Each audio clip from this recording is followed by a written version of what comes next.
আওয়ামী লীগের আমলে দেশে অনেক দুর্নীতি হয়েছে, এটা সত্য কথা।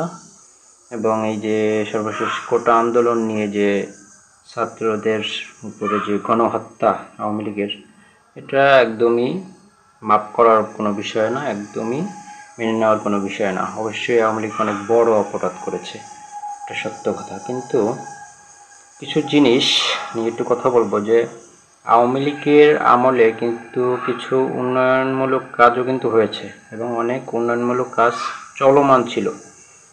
সেই কাজগুলো আওয়ামী লীগ পতন হওয়ার সাথে সাথে একদমই বন্ধ হয়ে গেছে। এবং এত মাস হয়ে যাওয়ার পরও এই বৈষম্যবিরোধী ছাত্র আন্দোলনের যে সরকার, অন্তর্বর্তীকালীন সরকার, সেই সরকার এই কাজগুলো শুরু করার কোনো রকমের পদক্ষেপ কিংবা কোনো রকমের এই কাজগুলো যেন চলে, মানে থেমে না থাকে, এইরকম কোনো পদক্ষেপ আমি দেখিনি, নেয়নি হয়তো। আমার নিজ এলাকা, আমার জন্মভূমি মঠবাড়িয়া উপজেলা, পিরোজপুরের মঠবাড়িয়া উপজেলায়, এখানে এখানে একটা সড়ক, খুবই গুরুত্বপূর্ণ সড়ক, মেরুখালী টু মঠবাড়িয়া সড়ক যেটা বলা হয়।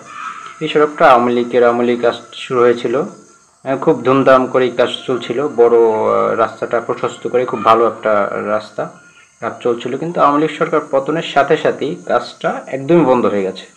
এবং এখন এতটাই ভয়াবহ অবস্থা, রাস্তায় পুরোই মানে ফিলিস্তিনের যুদ্ধ বিধ্বস্ত অঞ্চলের মতো দেখলে মনে হয়।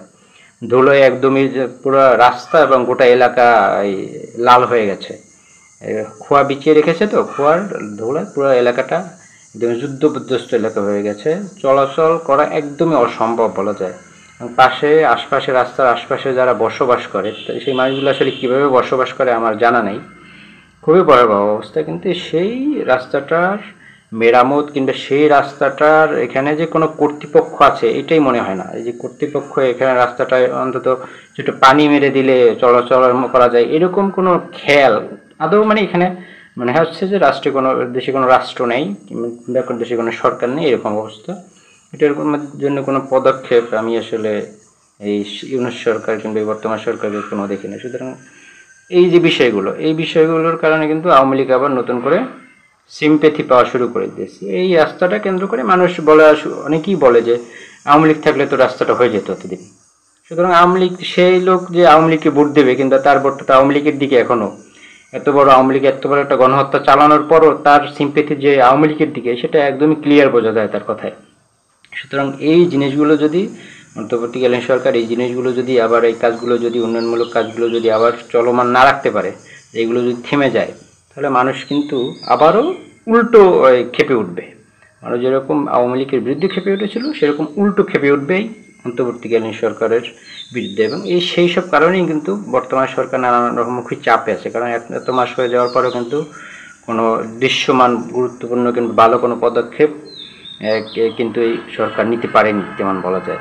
সংস্কারের নামে কালক্ষেপণ হচ্ছে, এখন পর্যন্ত কোনো সংস্কারও কিন্তু দৃশ্যমান হয়নি।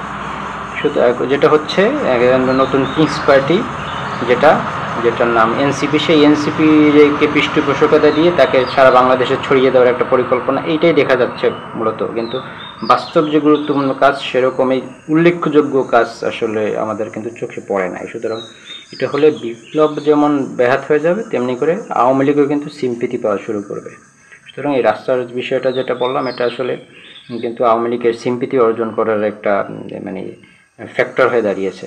সুতরাং এই জিনিসগুলো আসলে খেয়াল রাখা উচিত।